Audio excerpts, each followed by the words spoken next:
আসসালামু আলাইকুম রহমতুল্লাহ। কেমন আছেন সকলে? আশা করি সকলেই ভালো আছেন। দেশ ও প্রবাসে থাকা সকল ভাই ও বোনেরা, বিশেষ করে কাতার, আমিরাত, কুয়েত সহ মধ্যপ্রাচ্যের 6 দেশের প্রবাসী বাংলাদেশিদের জন্য একটি জরুরি নির্দেশনা বার্তা প্রকাশ করা হয়েছে। যারা এই 6 দেশের প্রবাসে রয়েছেন এবং এই 6 দেশে প্রবাসীদের আত্মীয় স্বজন যারা বাংলাদেশে রয়েছেন তাদের জন্য এখনকার এই নিউজটি খুবই গুরুত্বপূর্ণ, কারণ এটি একটি জরুরি বার্তা। এই বার্তাটি সকল প্রবাসী এবং প্রবাসীর ফ্যামিলিদের জেনে রাখা দরকার এবং কিছু হটলাইন নাম্বারও এখানে অ্যাড করে দেওয়া হয়েছে। আপনারা এই হটলাইন নাম্বারগুলো আপনাদের স্ক্রিনশট দিয়ে নিয়ে রাখুন।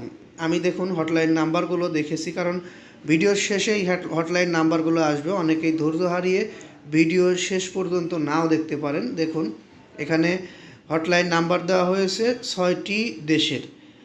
এই হটলাইন নাম্বারগুলোতে যোগাযোগ করতে বলা হয়েছে।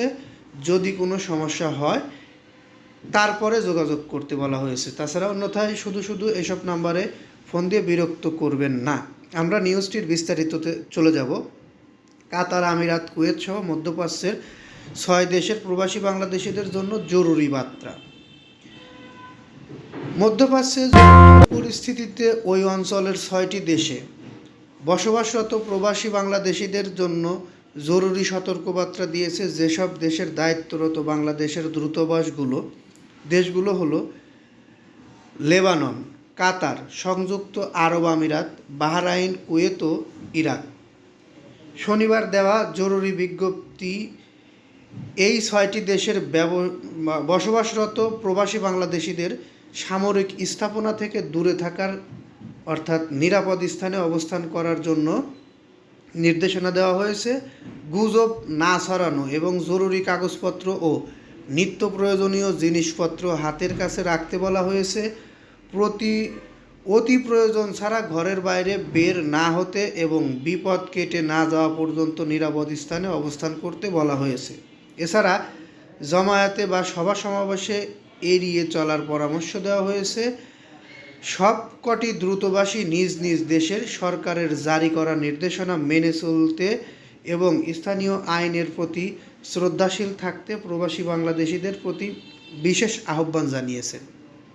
একই সঙ্গে নগদ টাকা, পাসপোর্ট, স্থানীয় আইডি কার্ড, স্বাস্থ্য কার্ড বা হেলথ ইন্স্যুরেন্স, প্রয়োজনীয় ওষুধ, মোবাইল চার্জার, পাওয়ার ব্যাংক, শুকনো খাবার ও পানি সব সময় সঙ্গে রাখার পরামর্শ দেওয়া হয়েছে। কয়েকটি দ্রুতবাস প্রবাসী বাংলাদেশিদের সামাজিক যোগাযোগ মাধ্যম ব্যবহারে বিশেষভাবে সতর্ক করা হয়েছে। বিজ্ঞপ্তিতে বলা হয়েছে, বর্তমান পরিস্থিতি কোনো ছবি বা ভিডিও সামাজিক যোগাযোগ মাধ্যমে আপলোড করা এবং ভিত্তিহীন সংবাদ প্রচার করা এসব দেশের প্রচলিত আইনের পরিপন্থী, তাই এ ধরনের কাজ থেকে বিরত থাকতে বলা হয়েছে। বিভিন্ন দেশের সতর্কবার্তা এখানে প্রকাশিত হয়েছে। বিশেষ করে লেবাননের বাংলাদেশ দূতাবাস দেশটির দক্ষিণ ও পশ্চিমাঞ্চল এবং রাজধানী দক্ষিণাঞ্চল ও এর নিকটবর্তী এলাকায় বসবাসরত বাংলাদেশি প্রবাসীদের বিশেষ সতর্কতার সঙ্গে চলাফেরা করতে বলা হয়েছে। এছাড়া রাতে চলাচল না করার, সংঘাতপূর্ণ এলাকা এড়িয়ে চলার নির্দেশ দেওয়া হয়েছে। জরুরি প্রয়োজনে যোগাযোগ নাম্বার দেওয়া হয়েছে। দেখুন এখানে লেবাননের বাংলাদেশ দূতাবাসের নাম্বার স্ক্রিনশট দিয়ে রাখতে পারেন। আমি প্রথমেই আপনাদেরকে দেখিয়েছি। এবং সংযুক্ত আরব আমিরাত, বাহরাইন, কুয়েত, ইরাক সকলের ইমেল অ্যাড্রেস এবং জরুরি নাম্বার দেওয়া হয়েছে। আপনারা স্ক্রিনশট দিয়ে নাম্বারগুলো রেখে দিবেন। আর আমাদের নিউজটি ভালো লাগলে অবশ্যই লাইক, কমেন্ট, শেয়ার করবেন। বিশেষ করে এই নিউজটি বেশি বেশি শেয়ার করে সবাইকে জানাবেন বলে আমরা আশা প্রত্যাশী, কারণ এই নিউজটি সবারই জানা দরকার। আর সামাজিক যোগাযোগ মাধ্যম, আমরা বাঙালি যেখানে যাই সেখানেই লাইভে যাই, এই কাজটা আমরা যেন কেউ না করি, এই বিষয়টি মাথায় রাখতে হবে। এবং বাংলাদেশে যারা প্রবাসীদের আত্মীয় স্বজন, ফ্যামিলির লোকজন আছেন, তারাও ফোন দিয়ে তাদেরকে সতর্ক করে দিবেন। আমরা এই নিউজটি আর দীর্ঘায়িত করছি না। পরবর্তীতে আমাদের থেকে এরকম নিউজ পেতে অবশ্যই চ্যানেলটি সাবস্ক্রাইব করে বেল বাটন অন করে রাখবেন। এই বলে এখান থেকে বিদায় নেই। আসসালামু আলাইকুম।